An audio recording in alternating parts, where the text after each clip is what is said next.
Yeah, I want to first congratulate Ohio State on advancing to the national championship game. They great hockey team. They played a great game.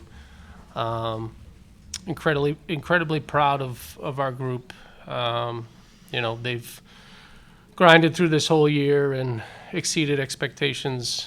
Um, and fought till the end. And not the result we wanted, but still incredibly proud of this group and all that they've achieved, and really proud of especially our seniors, all they've given to this program over 4 years. They're a special group, and they'll be missed.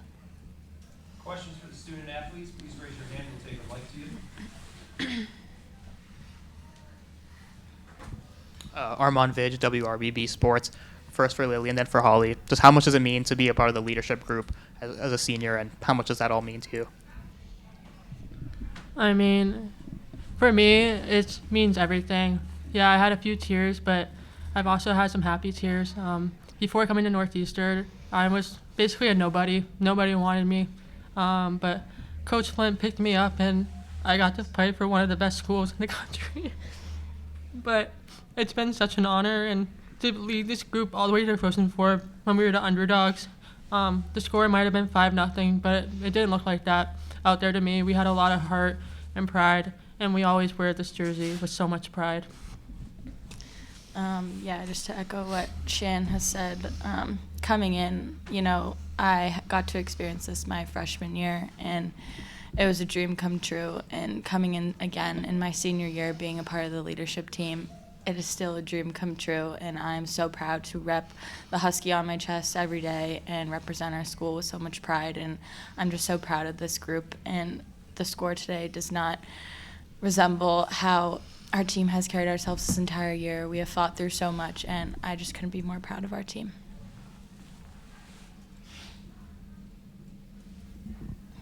For both of you, maybe what do you think went well for you, and then what sort of didn't go well, and when things started to go midway through that first period, what maybe do you think was the change factor?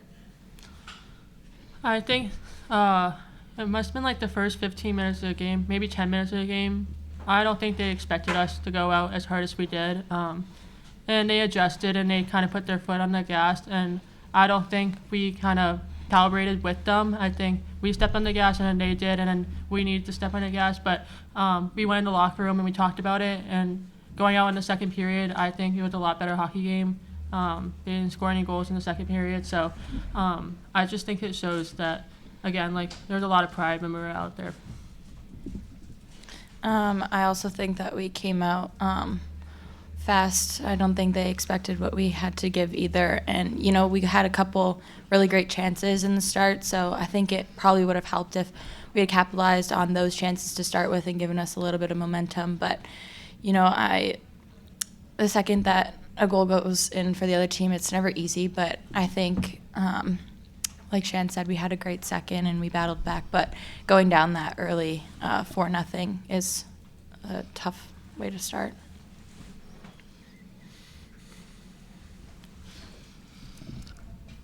Daisy Roberts, WRBB Sports. Lily, you talked about how you guys came out in that second period much stronger. I mean, they scored with less than a second to go in the first period. How do you bounce back? How do you maintain that focus in a game like this when you are down, the score is looking that significant ahead of you? I mean, something we talked about in the locker room is that we're not a team that gives up. Yeah, it was 4-0, but we looked at each other in the locker room, and I asked, are we a team that gives up? And everyone shook their head no. Like, everything we've gone through, I don't think people understand what we have gone through this year. And I'm just so proud of this group. I can't even say enough. And it was such an honor to be part of the leadership group of this team.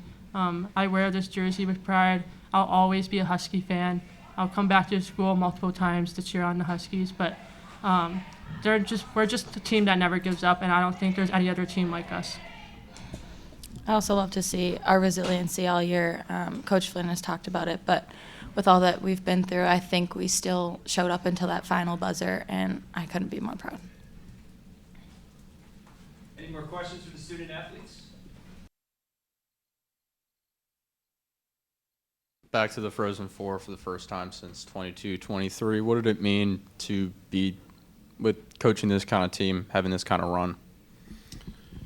Yeah, I look back at our other 3 trips to the Frozen Four, and for some of you in this room, you probably remember we had a pretty loaded team.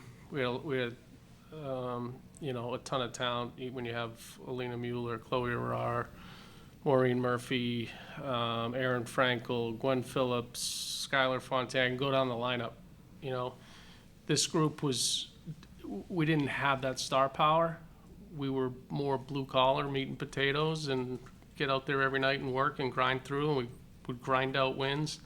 And so for me, it's probably the most rewarding trip to the Frozen Four for us, because I don't think too many people predicted that we would be here. And it's a testament to this group and our leadership, how special they are to battle all year long and get to this point.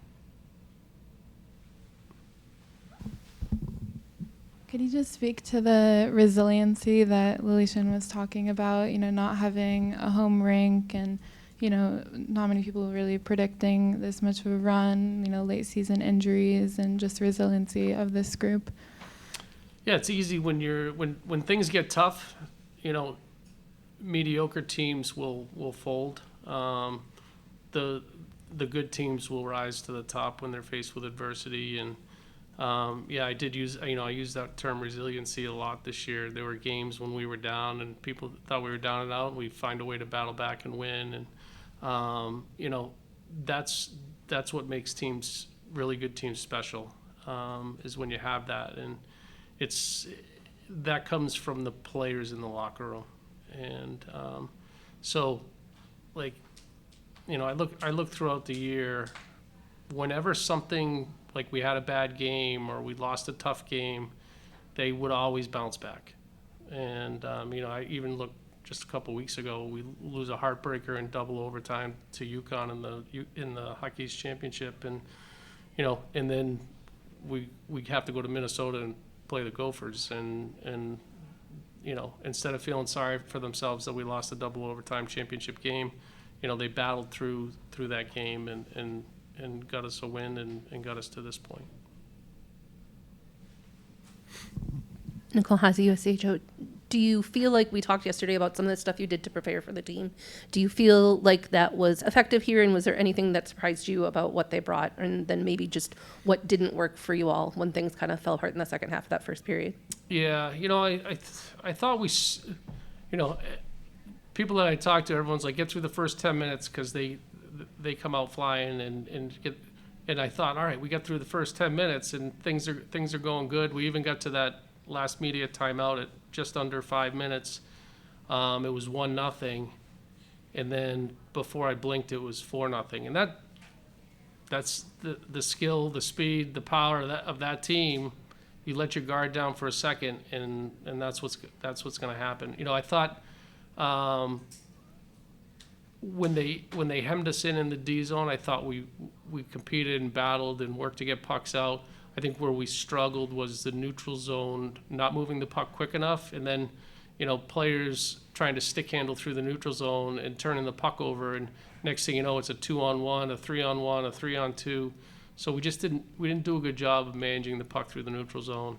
And then I felt like we had opportunities to get pucks to the net, and we were trying for that perfect shot, or we tried to stick handle through somebody. And with that team, you just can't do that. And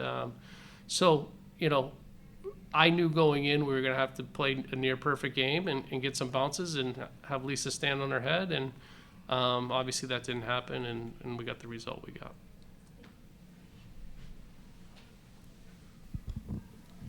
Coach, can you talk about this senior class? I mean, last time you were at the Frozen Four, these players were all freshmen. Some of them ended up getting minutes in that game. Some of them didn't. But this class has been a special one. So if you could touch on their impact on the program. Yeah, I mean, they're such a big reason that we got to this point, and it starts at the top with your veterans. And so from day one this season, they let the younger players know what the expectations are with our program, and they kept our team focused and on track throughout the season. they've given a ton to this program. They've played, some players have played big roles, some have played smaller roles, but whatever role we gave them, they did it to the best of their ability. And,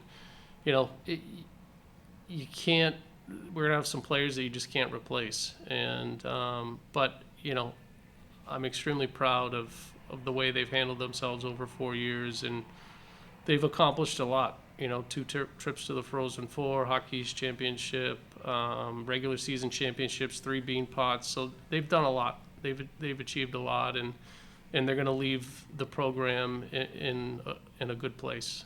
And so I'm just, I'm happy that they've had a good senior season.